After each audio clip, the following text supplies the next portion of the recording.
Good evening, I'm Jill Valley. Steve Bullock is in. The two-term governor announcing early this morning he will run for the U.S. Senate. The 5 o'clock deadline to file for political office in Montana just passed moments ago. Earlier today, Bullock, amid a crowd of supporters, walked down to the Secretary of State's office and paid his filing fee. He becomes now the highest profile Democrat to enter the race, and he is the likely candidate to take on incumbent Republican Steve Daines. MTN political reporter Mike Dennison and R.J. Cohn have been at the state capitol since the wee hours of the morning. They join us now live from Helena. The Bullock for Senate campaign was up bright and early this morning. It was just minutes after 6 o'clock that his campaign on its website announced, in fact, Governor Steve Bullock will be a candidate for the U.S. Senate. Mike, this definitely has raised the stakes in this political scene in Montana and perhaps the nation. Yeah, in more than a few ways. Of course, up and down the ticket in Montana, lots of money coming in, going to help Democrats all over the state with that ground game financing. But as you mentioned, the nation, perhaps more important, it's going to become one of the most expensive, most watched U.S. Senate races in the country. Governor Bullock made it official Monday shortly after noon as he and his family strolled down the Capitol hallway from his office to the Secretary of State office, where he paid his $1,740 filing fee to become a candidate for the U.S. Senate. Afterwards, he told reporters that the nation needs a bipartisan common sense approach to tackling the big problems of the day, just like he's tried to take in Montana. You look at some of the big challenges that we're facing, and they won't even tackle them. I think what I can bring is the experience of being governor of a state and actually having to listen to and work with people all across the state, and also work with people that we may not see the world eye to eye. Bullock had spent months saying he wouldn't take the plunge to challenge Republican Senator Steve Daines. But he and his wife, Lisa, said it was a family decision to change course.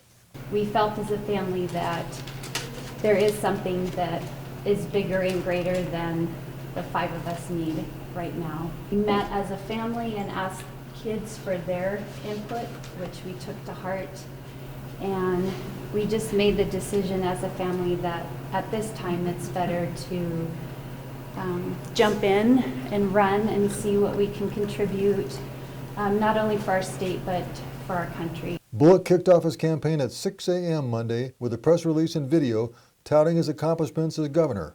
And within minutes, Montana was getting a flavor of what's in store. The National Republican Senatorial Committee released a blistering attack, saying Bullock wants to ban guns, impeach President Trump, and ignore illegal immigration.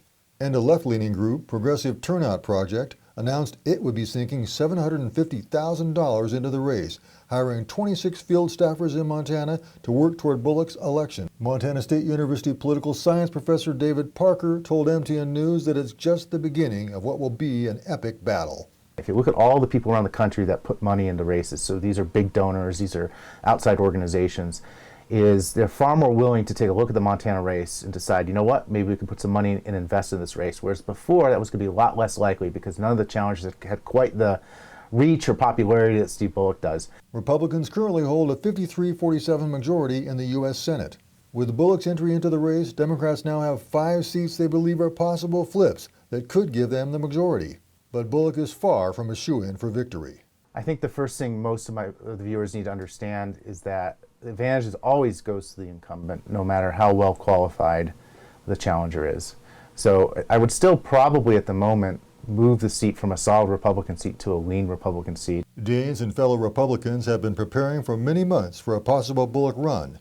And Senator Daines made it clear on Monday that he won't be backing down from the challenge. This is the most consequential election in my lifetime. We're going to decide the next president of the United States.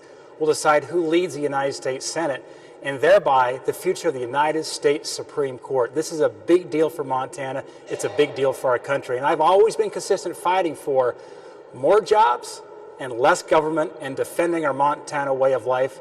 There are other candidates in this race, Democrats, Republicans, a Green, and a Libertarian. But we all know the general election matchup is Steve versus Steve, Daines versus Bullock, 2 of the top political figures in the state in what's certain to be a close, tough contest, with the majority of the U.S. Senate hanging in the balance. At the Capitol, Mike Dennison, MTN News.